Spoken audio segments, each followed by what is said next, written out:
दोस्तों, बहुत प्राचीन समय की बात है जब धरती नई नई बनी थी। आकाश स्वच्छ था, नदियां अमृत समान बहती थीं और मनुष्य के हृदय में कोई छल नहीं था। उस समय को लोग सतयुग कहते थे। सतयुग वो युग है जब मनुष्य और भगवान में दूरी नहीं थी। सतयुग में न कोई रोग था, न दुख, न भय।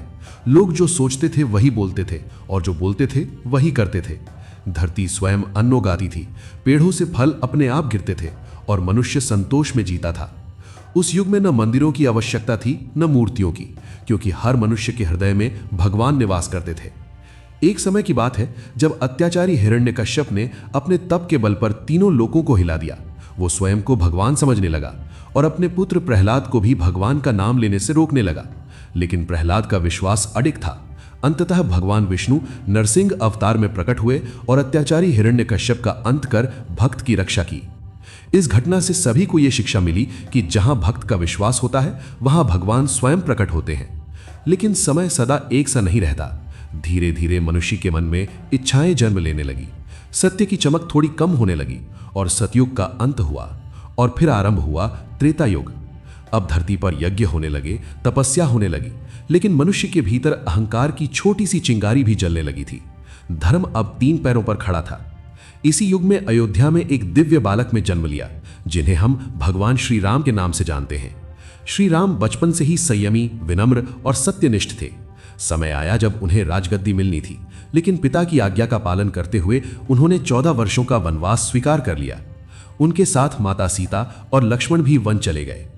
वनवास के दौरान रावण ने छल से माता सीता का हरण कर लिया। पूरा संसार कांप उठा। तब भगवान राम ने वानर सेना के साथ समुद्र पर पुल बनाकर लंका पर चढ़ाई की। भयंकर युद्ध हुआ। अंततः रावण का वध हुआ और अधर्म का अंत हुआ। राम ने यह सिद्ध किया कि राजा वही है जो अपने सुख से पहले प्रजा और कर्तव्य को रखे। त्रेता युग ने मनुष्य को त्याग, मर्यादा और सत्य का मार्ग सिखाया। लेकिन जैसे जैसे समय बीता, मनुष्य का मन फिर बदलने लगा। सत्ता की लालसा, ईर्ष्या और युद्ध बढ़ने लगे। त्रेता युग समाप्त हुआ और फिर आया द्वापर युग। द्वापर युग में धर्म केवल 2 पैरों पर टिका था।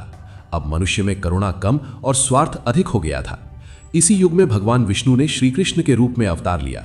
श्री कृष्ण बचपन में ग्वाल बालों के साथ माखन चुराते, बांसुरी बजाते और सबके हृदय में प्रेम भर देते थे। लेकिन अंदर ही अंदर समय एक भयंकर युद्ध की तैयारी कर रहा था। हस्तिनापुर में कौरव और पांडवों का संघर्ष बढ़ता गया। अंततः कुरुक्षेत्र के मैदान में दोनों सेनाएं आमने सामने खड़ी हो गईं। युद्ध प्रारंभ होने से पहले अर्जुन ने अपने ही भाई बंधुओं को सामने देखकर धनुष छोड़ दिया। उसका हृदय कांप उठा। तब श्री कृष्ण ने उसे गीता का उपदेश दिया। कर्म करो, फल की चिंता छोड़ दो, धर्म के मार्ग पर अडिग रहो। अर्जुन को नया बल मिला और युद्ध आरंभ हुआ।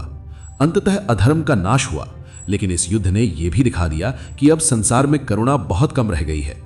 द्वापर युग ने भक्ति, कर्म और कर्तव्य की शिक्षा दी। समय फिर बदला और संसार ने प्रवेश किया सबसे कठिन युग, कलयुग में। अब धर्म केवल एक ही पैर पर टिका हुआ है और यही है कलयुग, हमारा वर्तमान युग। इस युग में सत्य कम और झूठ अधिक है, प्रेम कम और स्वार्थ अधिक है। सेवा में भी लाभ देखा जाता है, रिश्ते भी गणना से जुड़े हैं। मनुष्य ने बाहरी सुविधाएं बहुत बढ़ा ली, लेकिन भीतर की शांति खो दी। तकनीक ने दूरी घटाई, लेकिन दिलों में दूरी बढ़ा दी। गुरु व्यापार बन गए, धर्म दिखावा बन गया और इंसान खुद को भगवान समझने लगा। फिर भी शास्त्र कहते हैं कि कलयुग सबसे पापी होने के साथ साथ सबसे दयालु युग भी है, क्योंकि इस युग में न कठिन तप चाहिए न वर्षों की साधना। केवल भगवान के नाम का सच्चा स्मरण ही पर्याप्त है। जो श्री राम, श्री कृष्ण या शिव जी का नाम सच्चे मन से लेता है, वो भी इस भवसागर से पार हो सकता है। शास्त्रों के अनुसार जब कलयुग अपने अंत की ओर बढ़ेगा, तब राजा अत्याचारी होंगे, धन ही सबसे बड़ा धर्म बन जाएगा, बच्चे माता पिता का सम्मान करना भूल जाएंगे और धरती पाप के भार से कांप उठेगी। तब भगवान विष्णु कल्कि अवतार में प्रकट होंगे। वे श्वेत घोड़े पर सवार होकर आएंगे, पापियों का नाश करेंगे और अधर्म की जड़ों को काट देंगे।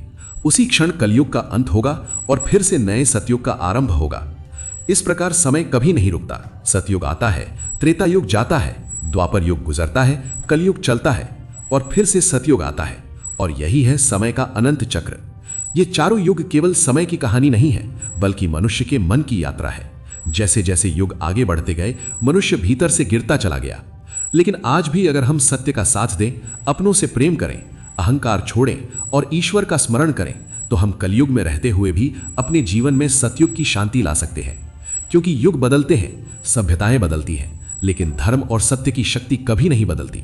तो दोस्तों, आपको 4 युगों से जुड़ी ये कथा कैसी लगी, कमेंट बॉक्स में जरूर बताना। और अगर पसंद आई हो तो इस वीडियो को लाइक और शेयर जरूर करें। धन्यवाद।